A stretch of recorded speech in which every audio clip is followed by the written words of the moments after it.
Conservation of momentum says that the total momentum before a collision is equal to the total momentum after the collision.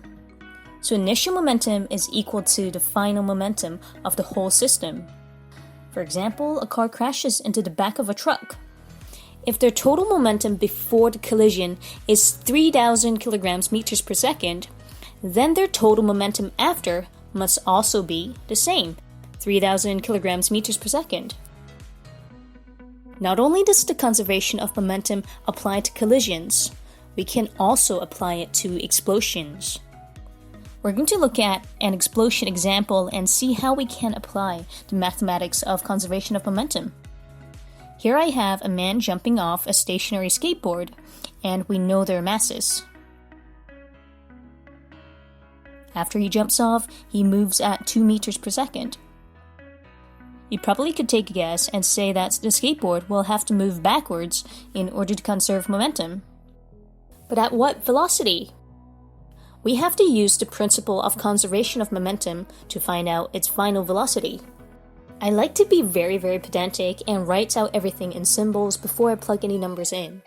So m1u1 plus m2u2 is equal to m1v1 plus m2v2.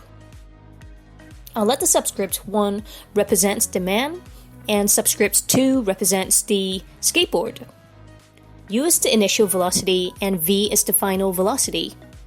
Since both the man and the skateboard are initially stationary, both their initial velocities are 0.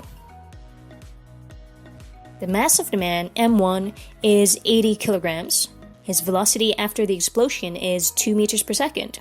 The skateboard's mass, m2, is 7 kilograms. The final velocity of the skateboard, v2, is the unknown. Now that we've set up the equation with the known quantities as well as the single unknown, all that's left for us to do is to solve the equation for v2. 0 on the left-hand side is going to equal 160 plus 7 times v2. Rearranging this, we get minus 160 is equal to 7 times v2. The final velocity of the skateboard is approximately minus 23 meters per second. The minus sign here tells us that the skateboard's traveling in the opposite direction compared to the man's motion. Hopefully you've enjoyed this little tutorial on conservation of momentum in an explosion situation. Thanks for watching.